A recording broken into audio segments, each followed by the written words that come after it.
Olá, meu querido, boa noite, bom dia, né? Boa tarde para todos nós.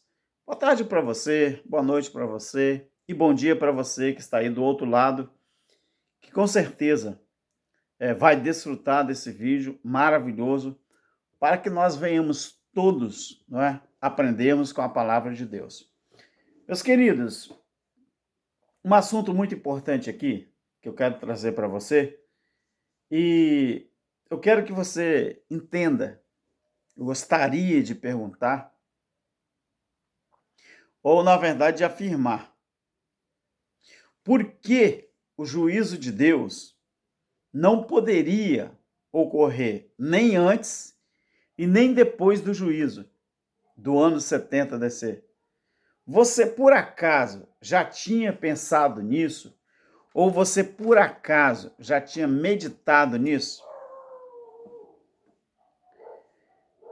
Pelo jeito, quando Jesus disse ali em Mateus, no capítulo 24, o versículo 36, Jesus disse que tudo o que ele tinha falado a respeito do juízo, a respeito da grande tribulação, tinha que ocorrer naquela geração. Verdade ou mentira? Mas qual a geração que Jesus se referia?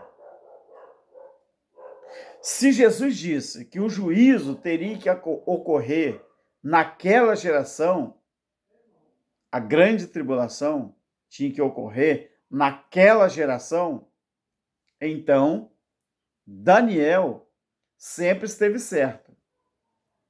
Que Daniel diz: 70 anos estão determinados para o teu povo. Ele escreveu porque o anjo pediu que ele pudesse relatar, escrever e selar, que era para os dias do fim. Então, por que o juízo de Deus contra a nação de Israel tinha que ocorrer? Não podia ser nem antes e nem depois do ano 70 DC. Se a gente analisarmos a Bíblia, fazer um pente fino na palavra, acabei descobrindo na Bíblia que o próprio Moisés, ele sabia sobre o juízo. Sim, meu querido. Moisés não só sabia sobre o juízo, mas ele também descreveu parte do juízo nos seus escritos. O Salmo 90, ele é atribuído a Moisés, não é? Sim ou não? Sim. Eu vou ler alguns versículos do Salmo 90 e vou tentar aqui descrever algo para você muito importante nesse salmo. O Salmo 90, oração de Moisés, o servo de Deus, homem de Deus. Ele disse assim: Senhor, tu tens sido nosso refúgio de geração em geração. Presta atenção nesse detalhe. De geração em geração. Antes que os montes nascessem, ou antes que formasse a terra e o mundo, de eternidade a eternidade tu és Deus. Geração a geração é uma coisa. Eternidade a eternidade é outra coisa. Como que você consegue descrever uma eternidade? Se Moisés diz que de eternidade a eternidade tu és Deus. Isso aqui ninguém fala, mas é preciso estudar muito sobre esse assunto. De geração em geração, no versículo 1 do Salmo 90, é fácil entender. E eu já vou explicar isso. Agora, de eternidade a eternidade, tu és Deus. Aí a gente precisa fazer uma coisa. Eclesiastes 3:11. Vamos ver o que diz Eclesiastes 3:11. Diz assim, ó. Tudo fez formoso em seu tempo. Também pôs a eternidade no coração dos homens. Contudo, eles não podem descobrir a obra que Deus fez desde o princípio até o fim. Então, isso aqui é difícil. Deus colocou a eternidade no coração dos homens. A eternidade de Deus no coração do homem, ela está no corpo físico do homem? Claro que não. Se fosse no corpo físico, o homem nunca morreria, nem mesmo a sua carne. Mas Moisés sabia sobre o juízo de Deus. Ele disse assim: tu reduzes o homem ao pó, dizendo: voltai ao pó, ó filho dos homens. Então, quando Salomão disse que Deus colocou a eternidade no coração dos homens, então a eternidade não está no corpo físico do homem. Sabe aonde que a eternidade está? No homem? Está no espírito. No capítulo 12 de Eclesiastes, o versículo 7, diz ali que quando a gente termina os nossos dias na terra, o pó, a nossa carne, ela volta para o pó.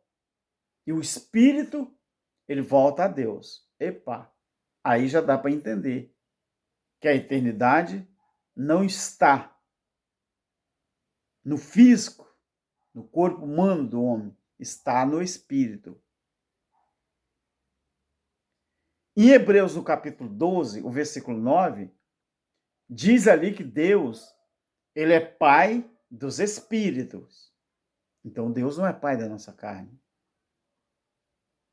Se ele fosse pai da carne, a carne não morreria. Vamos continuar. Versículo 5 do capítulo do Salmo 90. Tu os arrebata no sono da morte. Tu os quem? Os homens. Tu os arrebatas no sono da morte. São como a erva que cresce de madrugada, mas de madrugada cresce e floresce, e à tarde corta-se e seca. Assim é comparado os dias do homem na terra.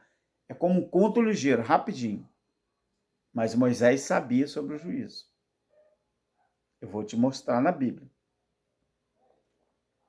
Somos consumidos pela sua ira, e pelo teu furor somos angustiados. Diante de ti puseste as nossas iniquidades e os nossos, o deles, pecados, ocultos à luz do teu rosto. Todos os nossos dias vão passando na tua indignação.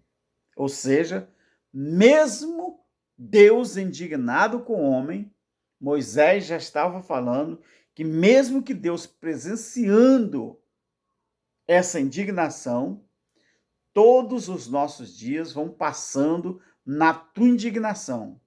Acabam-se os nossos anos como um conto ligeiro. Agora vem o checkmate, o X da questão. A duração da nossa vida, a deles, é de 70 anos. E se alguns, pela sua robustez, chegam a 80 anos, o melhor deles é canseira e enfado, pois passam rapidamente e nós voamos. Quem conhece o poder da tua ira? Pois a tua cólera é tão grande quanto o temor que te é devido. Meu querido, Moisés viveu quantos anos? 120 anos. 120 anos. Mas por que Moisés disse nesse salmo que a duração da vida deles era 70? Se alguém ultrapassasse os 70, Moisés disse o quê? É canseira e é enfado. Então, mesmo que o homem, nos dias de Moisés, ultrapassassem 70, 80 anos, era considerado uma geração de 70. Então, por que eu digo que Moisés sabia do juízo? Porque nos dias de Jesus, Jesus morre, ressuscita e volta à eternidade aos 33 anos e meio. Então, 36 anos e meio depois, aconteceu o juízo, ou seja, 33 anos e meio mais 36 e meio, a soma é 70 anos.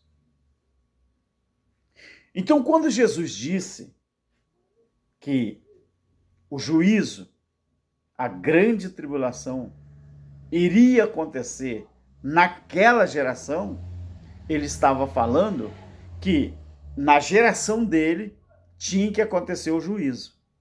Não podia ser antes e nem depois, porque tinha que cumprir o que os profetas falaram, principalmente o profeta Daniel. Então nós observamos que esse Salmo 90, Moisés descreve aqui a respeito da duração da vida humana. Agora, tem um detalhe aqui muito importante que eu e você temos que observar. Se alguém ultrapassou os 70 anos da geração de Jesus, o considerado era 70. Se alguém ultrapassasse 70 anos, não tinha nada a ver com a conta. A conta, ela tinha que fechar nos 70. Você vê que é tão verdade, meu querido, que a partir do primeiro instante que Jesus nasce, o primeiro dia, no calendário gregoriano, é contado o ano 1. Então, quando chegou no ano 70, aconteceu o juízo sobre a terra de Israel. Com 33 anos e meio, Jesus, ele volta à eternidade. Aí, passou-se 36 anos e meio, e dentro daquela geração de 70 anos, acontece o juízo. Tem alguns estudiosos que falam que uma geração era 40 anos. Mas Jesus estava falando da geração dos 70 anos. A mesma que Moisés falou nos seus dias, que ele morreu com 120, mas nos seus dias, lá em Êxodo capítulo 34, o verso 7, vai dizer que Moisés, ele viveu 120 anos. Agora, o normal de uma geração, nos dias de Jesus, era 70 anos. Então, tinha que acontecer o juízo na geração dos 70. Aqui está, meu querido, a maior prova que o juízo aconteceu, e ele era a maior profecia bíblica para os dias de Jesus, daquele aion, daquele tempo. Era tão importante acontecer o juízo dentro daquela geração, porque o juízo daquela geração seria o acontecimento para fechar aquele ciclo, fechar aquele aion, fechar aquela atmosfera. Então, tudo que a Bíblia diz com com respeito ao juízo e àquela geração, sim, é verdade. Agora, como que Moisés sabia sobre o juízo? É incrível. Você sabia que em Êxodo, capítulo 15, ali tem um cântico de Moisés, o cântico de Miriam, quando eles saíram do Egito, atravessaram o Mar Vermelho, porque a travessia do Mar Vermelho foi uma espécie de batismo. Quando eles chegaram do outro lado, ali houve o cântico de Moisés. E você já reparou que no capítulo 15 de Apocalipse, aquele cântico da vitória, o cântico de Moisés, ele se repetiu? Sabe por quê? Porque tinha que ser naquela geração de Jesus, exatamente no ano 70. Você vai ver que em Apocalipse 15 está ali o cântico de Moisés. Olha que lindo. Então o juízo foi o quê? Eu vou falar para você que você nem prestou atenção ainda. O juízo é aquilo que João Batista falou. Ele dizendo, batizo com água, ablução, batismo fora. Mas ele falou, mas após mim vem aquele que vos batizará com o Espírito Santo, que era o selo, e com fogo, o juízo do ano 70. Batismo, querido, é o símbolo. Batismo é um símbolo de que você atravessou, você passou por uma transformação. O batismo na água de João era um símbolo de que eles tinham abandonado o mundo anterior e tinham entrado no mundo espiritual. Assim foi o juízo. Esse é o maior exemplo de que Deus realmente ele sabe fazer as coisas. Fique na paz, medite mais e estude mais e você entenderá. Amém?